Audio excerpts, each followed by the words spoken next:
جب میرا بندہ کسی محفل میں میرا ذکر کرتا ہے میں اس سے کہیں بہتر محفل میں اس کا ذکر کرتا ہوں۔ اللہ کی محفل تو ملائکہ اعلیٰ کی ہے، ملائکہ مقربین کی ہے۔ بہرحال اللہ کو تم اپنے دل میں مستحضر رکھو، اللہ تعالیٰ تمہیں بھی یاد رکھے گا۔ دوبارہ فرمایا احفظ اللہ تجدہ امامک تجاہک، اللہ کو یاد رکھو تو اپنے سامنے موجود پاؤ گے، جب چاہو دعا کرو تو احفظ اللہ تجدہ امامک یا تجاہک، اپنے سامنے موجود پاؤ گے۔ اذا سألت فاسأل اللہ، اب آ گیا وہ مرکزی مضمون۔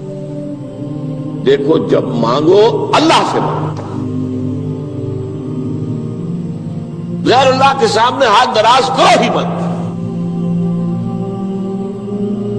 ایک حدیث میں آتا یعنی حرام نہیں ہے، دنیاوی قواعد اصول قوانین کے تحت کسی سے مدد چاہنا، کوئی سوال کرنا حرام نہیں ہے، آپ سوال کریں، مدد لیں، اسی پر دنیا قائم ہے، ایک دوسرے کے ساتھ تعاون کے ساتھ۔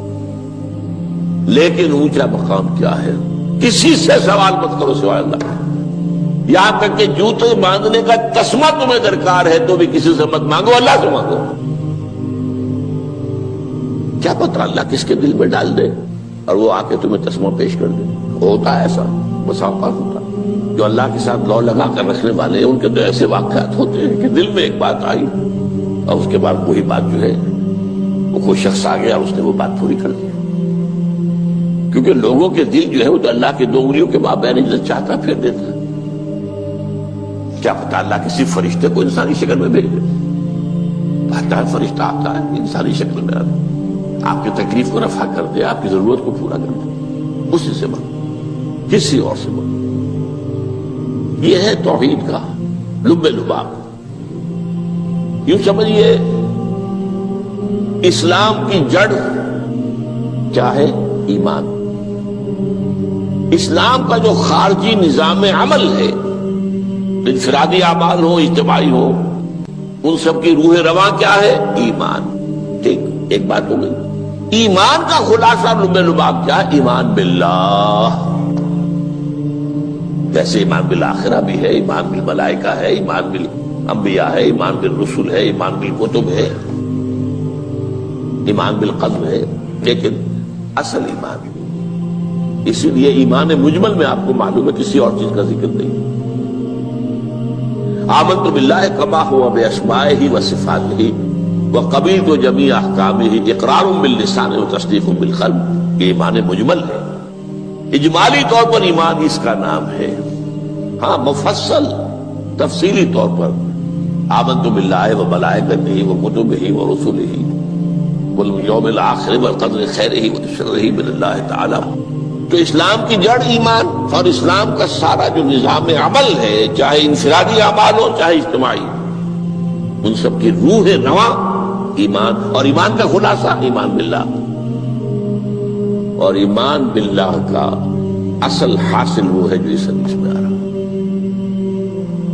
اس کے دو ہیں تقاضے، عبادت صرف اسی کی، استعانت صرف اسی سے۔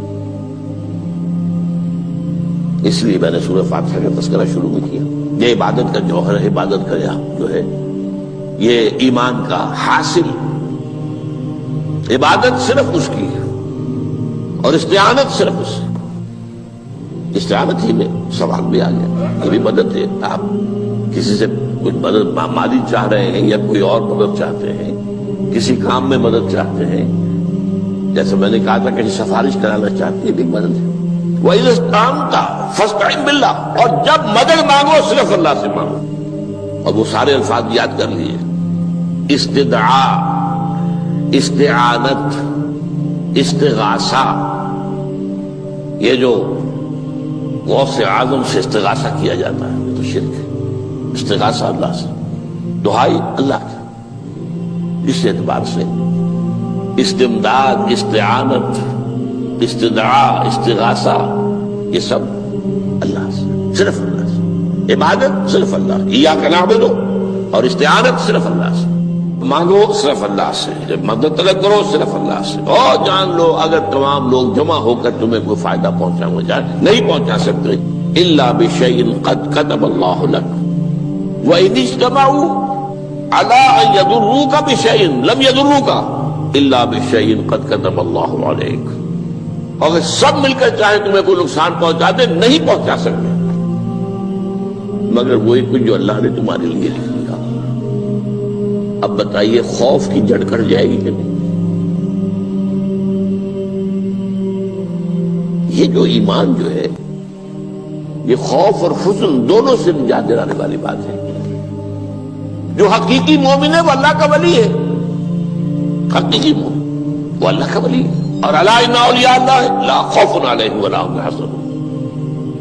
یہ اولیاء اللہ کو علیحدہ مخلوق نہیں ہے, کوئی ان کے سر پہ سینگ نہیں ہوتے, انسان ہی ہوتے ہیں. لیکن حقیقی معنی میں مومن ان اعتبارات سے جو آج ہم پڑھ رہے ہیں ایمان اس درجے کا پہنچ گیا تو اللہ کا ولی ہے. اور لوگ کے خوف کس بات کا ہوگا؟ کس سے خوف کروں؟ اس کے ہاتھ میں کچھ ہے ہی نہیں.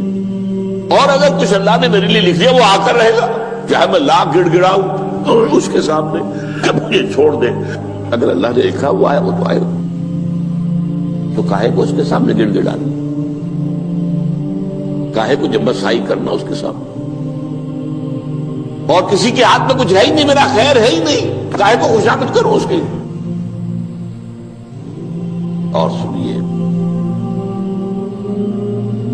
رفعت الاقلام, دیکھو نوجوان قلمیں اٹھا لی گئی ہیں, وجفت الصحف, اور جو رجسٹر ہیں صحیفے ان کی سیاہی خشک ہو چکی ہے. یہ ہے وہ اللہ کا علم, اس میں ہر شے لکھ دی گئی ہے, اس کی قلم اٹھا لیے گئے. جیسے آپ کو معلوم ہے امتحان ہوتا تھا 3 گھنٹے ختم ہو گئے, اسٹاپ رائٹنگ, بس اب قلم رک جانا چاہیے. وہ قلم تو تقدیر کا کاتب جو ہے وہ قلم اس کا اب اٹھا لیا گیا, اور جو صحیفے جن پر لکھا گیا وہ خشک بھی ہو گئے. یہ تو روایت ہے جو امام ترمذی نے جس کو روایت کیا, یہ متن ان کا ہے جو ہم نے پڑھا ابھی, اور ان کا قول یہ ہے کہ یہ حدیث حسن صحیح ہے. لیکن یہی روایت اور انہی راوی سے عبداللہ ابن عباس سے رضی اللہ تعالیٰ عنہما اور بھی محدثین نے کی ہے. تو اس میں سے ایک اور متن جو ہے وہ یہاں پر امام نووی نے دے دیا ہے. احفظ اللہ تجدہ امامک, یہ تو پہلا وہ ٹکڑا تھا. وقت جاہک تھا, یہاں امامک ہے, مطلب ایک ہی ہے, اپنے سامنے پاؤ.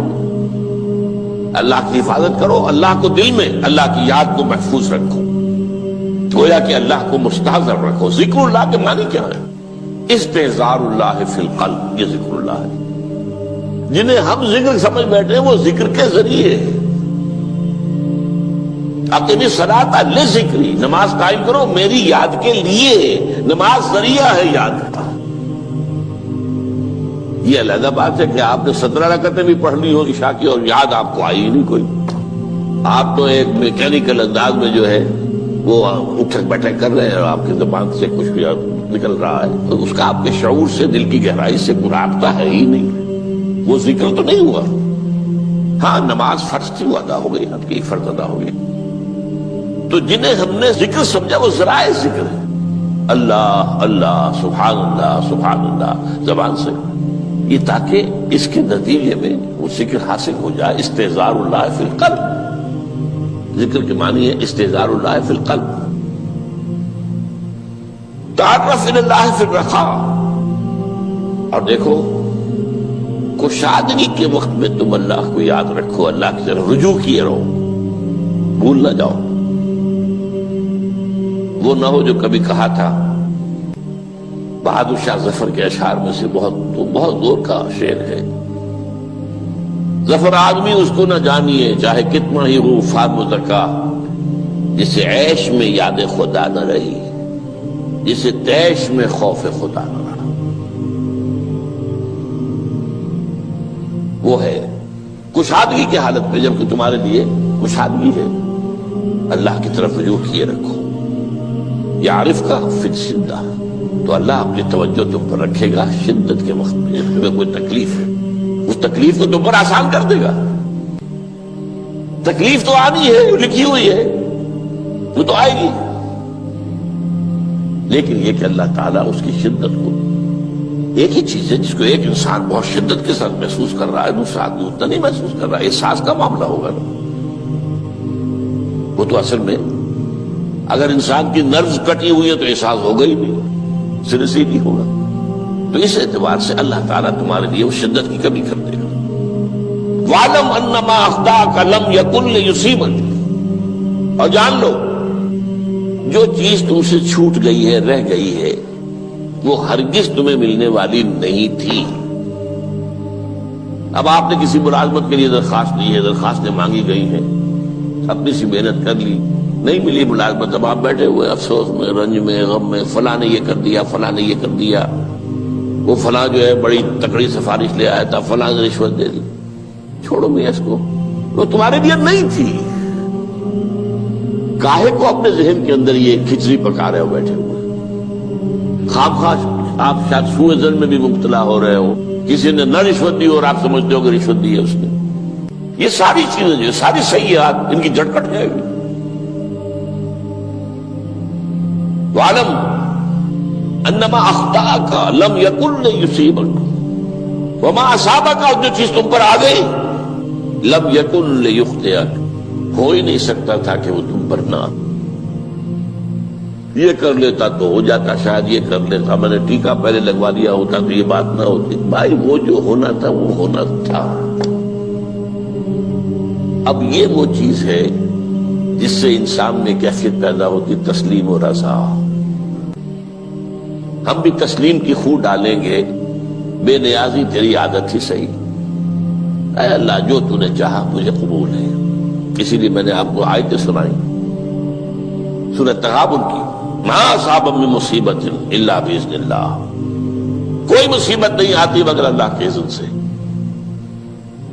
ومن یؤمن باللہ یہد قلبہ، جو اللہ پر ایمان رکھتا ہو اللہ اس کے دل کو ہدایت دے دیتا ہے۔ ہدایت کس بات کی؟ تسلیم و رضا۔ دوستان سلامت کہ تو خنجر آزمائی، نہ شبد نصیب دشمن کے شبد ہلاکت تیغت، اے اللہ تیری طرف سے ہے، مجھے قبول ہے، اور بظاہر مجھے تکلیف ہو رہی ہے لیکن یقیناً اس میں میرا کوئی خیر ہے۔ بیدک الخیر، تیرے ہاتھ میں تو خیر ہی خیر ہے، جو بھی تیری طرف سے آئے۔ سر تسلیم خم ہے جو مزاج یاد میں آئے۔ اور یہ مضمون جو ہے زیادہ بڑے پیمانے پر سورہ حدید میں آیا ہے۔ ما اصاب من مصیبت فی الارض ولا فی انفسکم الا فی کتاب من قبل ان نبرأہا، کوئی مصیبت نہیں آتی نہ تمہاری جانوں میں نہ زمین میں زلزلہ آ جانا، سیلاب آ جانا، کچھ اور زمین کا دھنس جانا، یا یہ ہے کہ تمہاری جانوں میں کوئی بخار ہو گیا، کوئی اور تکلیف ہو گئی، اچانک معلوم ہوا کہ انسان کو کینسر ہے اور کینسر بھی اب 3rd سٹیج کو پہنچ چکا ہے، لیکن جو بھی آیا ہے وہ اللہ کے علم کی کتاب میں پہلے سے لکھا ہوا ہے۔ فی کتاب من قبل ان نبرأہا، یہ کتاب میں درج ہے اس سے پہلے کہ مجھے ظاہر کریں۔ اس کا نتیجہ کیا نکلنا چاہیے؟ لیکن لا تأسوا علی ما فاتکم ولا تفرحوا بما آتاکم، افسوس نہ کیا کرو جو تم سے جاتا رہے، چھوٹ جائے، کوئی عزیز فوت ہو گیا، کوئی موقع ہاتھ سے نکل گیا، ارے بھائی میں چوک گیا، بڑا موقع تھا، اب اس پر افسوس کر رہے ہیں۔ نہیں، جو چیز دیکھیں لا تأسوا علی ما فاتک ولا تفرحوا بما آتاک، جو اللہ تمہیں دے دے اس پر اتراؤ مت۔ وما اصابک لم یکن لیخطئک واعلم ان النصر مع الصبر، اور جان لو اللہ کی مدد صبر کے ساتھ آتی ہے، جو آئے اس کی طرف سے جھیلو، زبان پر کلمہ شکوہ اور شکایت نہ آئے، اللہ سے شکایت نہ آئے، تسلیم و رضا، جو تیری رضا ہے۔ تیری صحت ہمیں منظور ہے لیکن اس کو، مولانا محمد علی جوہر ایک مرتبہ جیل میں گئے، ایک بیٹی بیمار ہوئی، فوت ہو گئی، اس کے بعد دوسری مرتبہ پھر جیل میں گئے، دوسری بیٹی کو وہی بیماری ہوئی، جیل میں اطلاع ملی کہ بیٹی کو یہ بیماری ہو گئی ہے، تو خط لکھا اشعار کی شکل میں، کا آخری شعر یہ ہے، تیری صحت ہمیں منظور ہے لیکن اس کو نہیں منظور تو پھر ہم کو بھی منظور۔ ہم تو چاہتے ہیں میں بیٹی کے تجھے شفا ہو جائے، اسے منظور نہیں تو پھر ہمیں بتا. وَاعْلَمْ أَنَّ النَّصْرَ مَعَ الصَّبْرِ وَأَنَّ الْفَرَجَ مَعَ الْكَرْبِ. فرج، فراخی، کھل جانا کسی چیز کا، یہ ہے کرب کے ساتھ، تکلیف کے ساتھ. تکلیف ہوتی ہے ساتھ. اللہ نے قانون بنایا ہے دنیا کا. اب آپ اندازہ کیجئے بچے کی ولادت میں ماں کو کتنی تکلیف اٹھانی پڑتی ہے. آج کل تو فیشن ہو گیا ہے، سیدھے سیدھے جاؤ، آپریشن کراؤ، تکلیف سے بچ جاؤ. لیکن یہ ہے کہ یہ بھی آپ کے علم میں ہوگا، وہ ساری تکلیف جیسے ہی بچے کو لا کر ماں کے برابر لٹایا ہے، ساری تکلیف ختم، پھر جو راحت اس سے میسر آتی ہے. ان الفرج مع الکرب وان مع العسر یسرا. اسی لیے میں نے وہ آیتیں بھی پڑھی تھی، ان مع العسر یسرا، ان مع العسر یسرا. اس دنیا میں یہ اللہ نے نظام بنایا ہے، سختیاں جھیلنی ہی ہوں گی. لقد خلقنا الانسان فی کبد. ہم نے انسان کو پیدا کیا مشقت کے اندر، مشقت تو کرنی پڑے گی. کسی کی جسمانی مشقت زیادہ، کسی کی ذہنی مشقت زیادہ، مشقت سے چارہ کسی کو نہیں. تو یہ ہے ان مع العسر یسرا، ان مع العسر یسرا. بارک اللہ لی ولکم فی القرآن العظیم ونفعنی وإیاکم بالآیات والذکر الحکیم. زبانی کلمہ ہر کوئی پڑھدا،